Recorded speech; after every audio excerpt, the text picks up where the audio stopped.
There's a particular ache that only a woman who loved a broken man understands. It begins in silence, the kind that follows another one of his cold withdrawals, his empty eyes, or the way he brushed off your softness like it was something too fragile to hold. You stood there, once again, holding the weight of everything he didn't say, trying to decode the pauses between his words, the walls in his touch, the distance in his presence.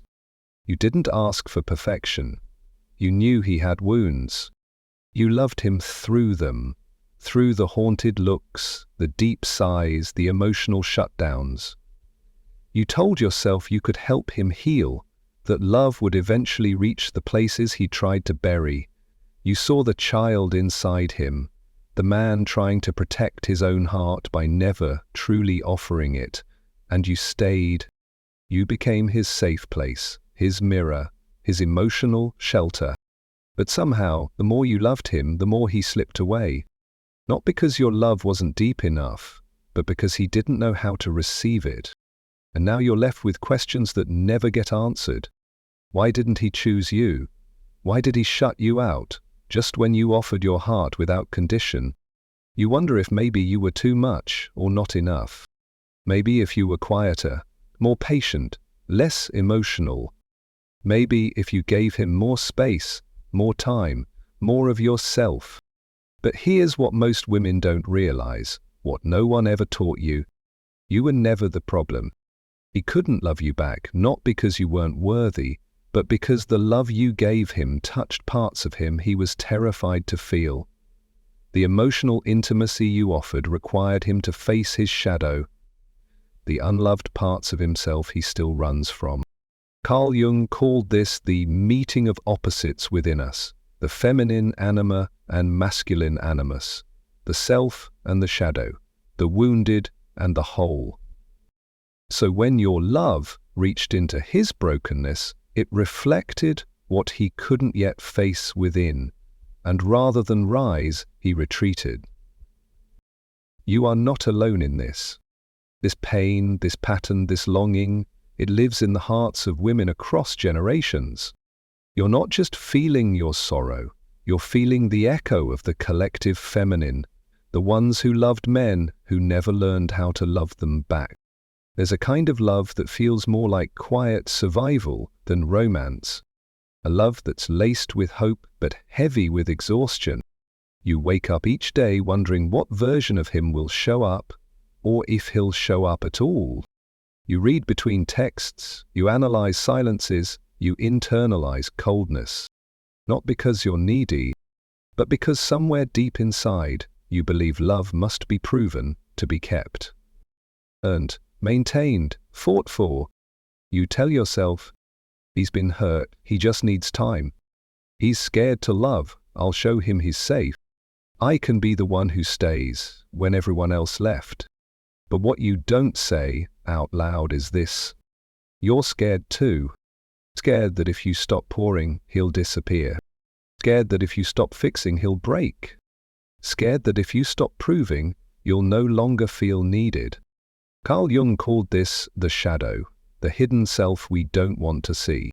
And for many women, the shadow carries a belief that love must come through sacrifice. It whispers, if you love him well enough, he'll finally become who you need.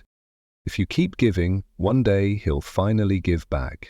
But that day keeps moving farther away. And now you're tired. Not just physically, but spiritually. Because loving someone who won't meet you emotionally is not just lonely. It fractures your sense of self. You start asking questions you were never meant to ask. Am I too much? Am I not enough? What am I doing wrong? But here's the truth your heart already knows. This wasn't love being withheld because you weren't worthy.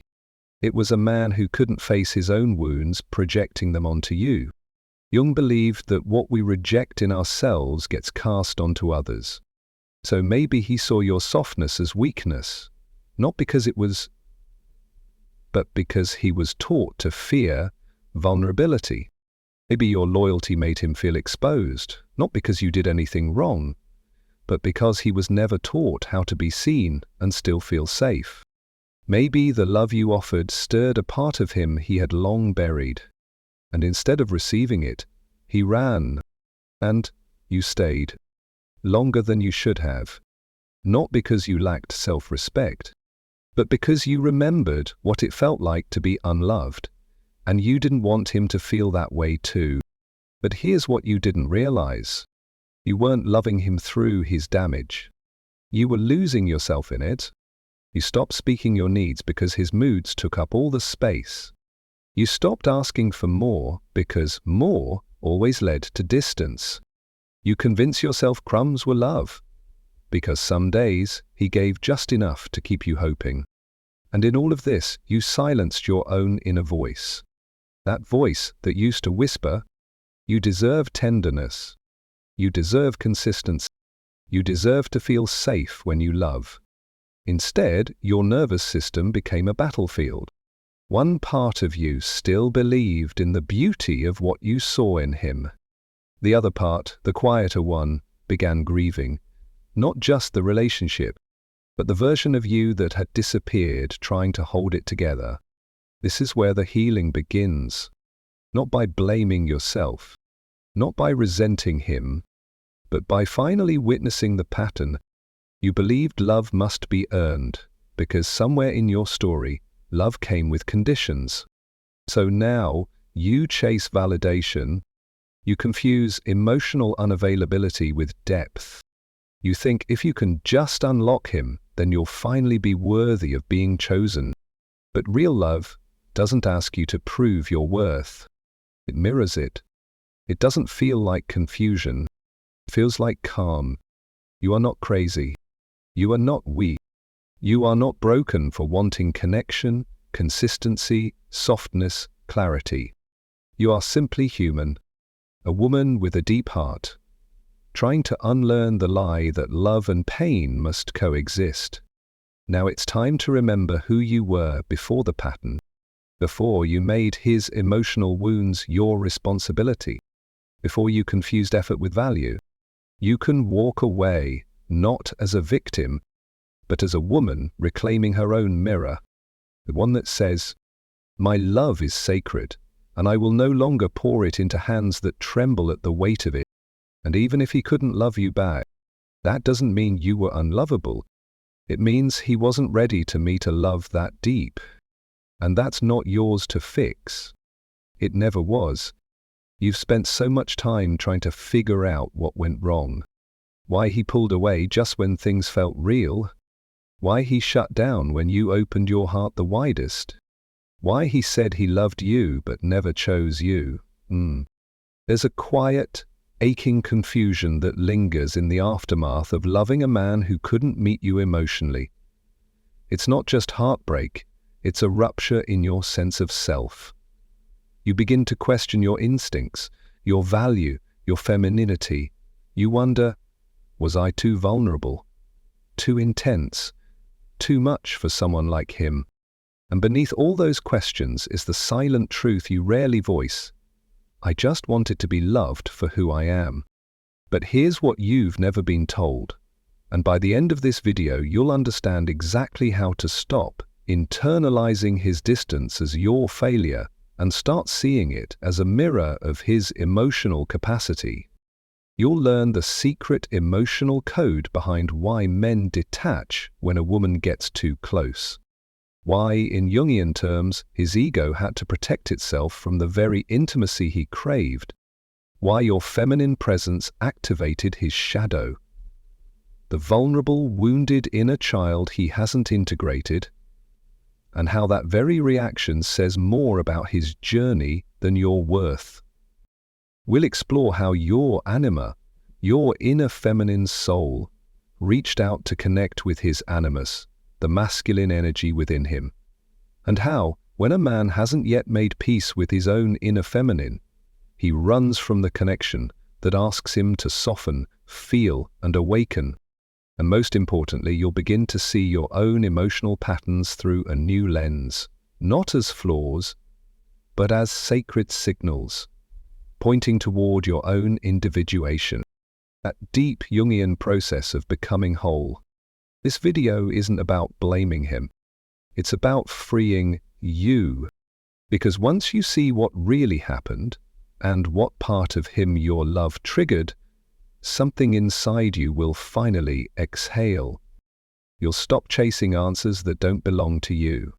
You'll stop trying to fix yourself for a man who was never ready to receive the beauty of what you offered. And in that shift, you'll rise. This is the beginning of emotional sovereignty, and it will change everything. There comes a point when you can no longer cry in silence over a man who couldn't meet the depth of your love, a point where the ache becomes wisdom, where the longing slowly transforms into self-recognition. Because the truth is, it wasn't your softness that pushed him away.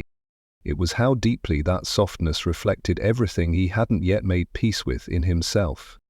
And now, you're not here to fix him. You're here to find you again. These next 4 steps are not just strategies, they are soul-level invitations. They're for the woman who gave everything, from her heart, but was met with resistance, distance, and emotional absence. These are for the woman who stayed longer than she should have because she believed her love could heal him. If that's you, listen closely. Because this time, the healing is for you. The first strategy is, hold your energy like it's sacred. You once gave your warmth so freely, texting first, explaining your heart, showing up again and again. But now, you learn to mirror, not chase. In Jungian psychology, the ego defends against anything that threatens its stability, and your emotional transparency may have felt like a threat to his unhealed masculine self. When you mirror instead of overgive, you let him feel the emotional vacuum he created. You stop filling the space he keeps empty. And in that stillness, you become the mirror that reveals his avoidance, not the woman who tries to fix it. The second strategy is, let silence be your softness. You don't need to explain why you're pulling back. You don't need to write long texts that say, "I just wanted to be understood." In Jung's terms, you're no longer feeding the loop of projection, where his inner wounds get placed on you and you carry them like they're yours. Silence is not punishment, it's reclamation. It's the quiet grace that says, I will not fight for closeness with someone who resists his own reflection. The third strategy is, withdraw, not to punish, but to purify. You stepping back is not cold, it's necessary. Because when you sit in your own energy, without the static of his inconsistency, something becomes clear. You were never asking for too much. You were just asking someone emotionally unavailable to meet you in a place they refuse to go. Jung called this the shadow, the hidden part of a person they avoid. Your love touched that shadow, and instead of integrating it, he ran. But now you return to you. You relearn the rhythm of your nervous system, without being on edge, waiting for his next mood swing. And the fourth strategy is, live from your feminine, not from reaction. This isn't about becoming cold or hyper-independent. It's about releasing the grip. True feminine energy, as Jung hinted, is about receptivity and presence, not passivity. So now, instead of anxiously anticipating his next move, you root yourself in yours. You fill your life with rituals that bring you back to wholeness, soft music, long walks, creative expression, slow mornings, deep breaths. Because you're no longer performing love to be chosen. You're embodying love because you are the source of it. And maybe he'll feel that shift. Maybe your absence will echo louder than your presence ever did. Maybe one night, in the dark quiet of his emotional unavailability, he'll finally realize what your love actually meant. But that's not the point. The point is, you will have already returned home, back to your own body, back to your own peace. That's the woman who knows. She was never hard to love. She was just loving someone who hadn't yet learned how to receive. So let this be your turning point.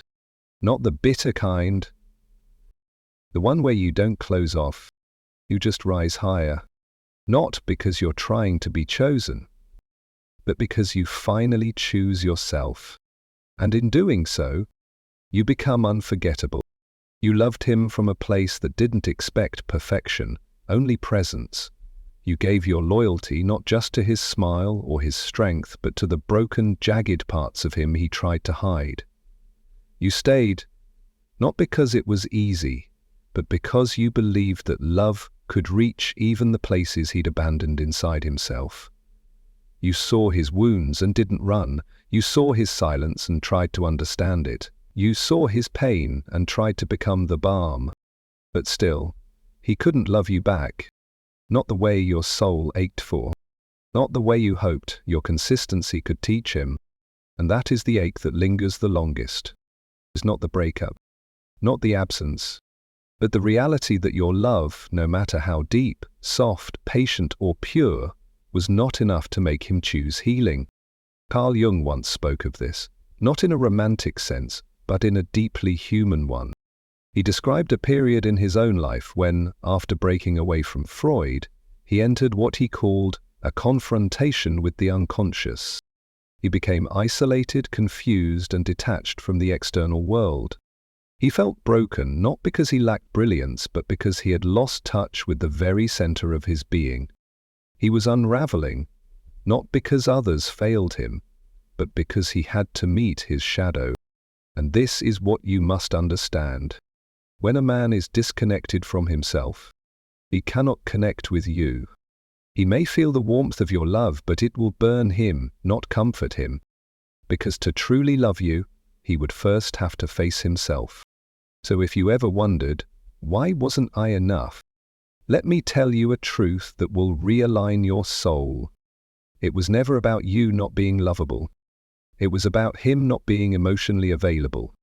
Not because he's cruel, but because parts of him are still frozen in a place love hasn't reached yet. And that's not your mission to fix. The reason he couldn't love you back has nothing to do with your worth. It has everything to do with his own emotional threshold. The parts of him you tried to hold, he had long since abandoned. And a man can't give what he hasn't even given to himself. You were not too much. You were not too intense. You were simply willing to love beyond the surface. And he was not ready to meet you there. Now, this is your invitation to turn inward, to stop making his damage a mirror of your value, to no longer try to earn what should be offered freely, to finally release the ache of trying to love someone who couldn't even meet his own reflection. This is your call back to your own soul, to begin the process Jung called individuation, where you stop merging with another person's brokenness and start reclaiming the pieces of yourself you gave away to feel needed. You are not here to be someone's emotional rehab. You are here to be whole. And yes, this journey might hurt. You might still miss him on quiet nights. But now, you'll miss him with clarity. You'll miss him without losing you. And that is where peace begins. Let this be your soul's soft exhale. Let this be where you release the burden of carrying someone else's healing. Let this be the chapter where you finally say, I was enough, he just wasn't ready. And you won't wait for him to be. Because there's a woman inside you who deserves to feel chosen, mirrored, understood. Not in fragments, but fully. So if this message touched you, subscribe. Tell me in the comments what part spoke to you most. And if you know a woman who's forgetting how powerful she is, share this with her. You're not broken, you're becoming.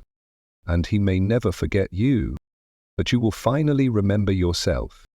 Now go, not with bitterness, not with regret, but with a calm heart and a sovereign soul. Because your love was never wasted. It was sacred. And now it's returning to the one who deserves it most. You.